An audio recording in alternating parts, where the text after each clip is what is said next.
Everyone, আজ হলো ছুটির দিন। ভাবলাম সন্ধ্যাটা একটু বাইরেই কাটাই। তো প্রথমেই চলে গেছি একটা রেস্টুরেন্টে, সেখানে গিয়ে দুটো কফি অর্ডার করেছিলাম। তারপর কফিটা খাওয়ার পর আর সাথে আরও কিছু অর্ডার করা ছিল। আমি এখানে বসে আছি, আমি আর আমার ছেলে, আর ওই পাশে আমার হাজব্যান্ড বসে আছে। তো তারপর আর অর্ডার করেছিলাম নুডলস আর চিলি চিকেন।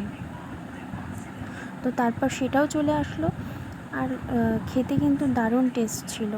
দোকানটা এই দেখো, এখানে আমার হাজব্যান্ড খাচ্ছে। দোকানটা ফাঁকা ছিল, আর ফাঁকা দোকানে যেতে আমার খুব ভালো লাগে। যেখানে অনেক লোকজন থাকে, ভিড় থাকে, সেই সব দোকানে যেতে আমার একদমই ভালো লাগে না। তো খুঁজে খুঁজে আমরা এই দোকানটাই পেলাম। তারপর ওখানে চলে গেছি। তারপর তোমাদের সাথে এই দেখো, আমি এখানে খাচ্ছিলাম, আমার হাজব্যান্ড খাচ্ছিলো, আর এই পাশে আমি আর আমার ছেলে খাচ্ছিলাম। খুব টেস্ট ছিল খাবারটা। আর দোকানের দাদার ব্যবহারও খুব ভালো ছিল। তারপর চলো তোমাদের সাথে একটু দোকানটা একটু শেয়ার করে দিই।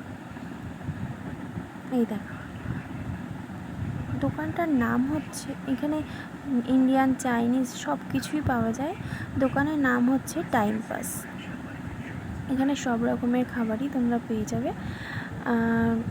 দোকানের নামটা কিন্তু দারুণ, তাই না? এখানে অর্ডারও নেওয়া হয়। তারপর দেখো, এই যে ভেতরে ঢুকে যাচ্ছি দোকানের, এখানে কাউন্টার আছে, আর এখানে তান্দুরি হয়তো বানানো হয়, আর এখানে এখন বন্ধ আছে।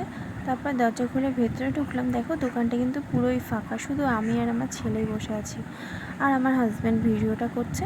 তারপর দেখো, এই সাইডে তোমার আছে, আর দুটো ঘর আছে, যেখানে হয়তো পার্সোনাল বসার জন্য।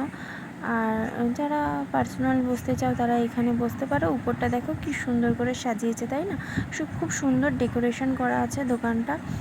গেলে মনটা বেশ ভালোই লাগলো আমার, আর তোমাদেরও আশা করি ভালো লাগবে। আর এখানে দেখো মকটেলের কাউন্টার আছে, আর সেখানটাও খুব সুন্দর। এখানে আরেকটা রুম আছে, এখানেও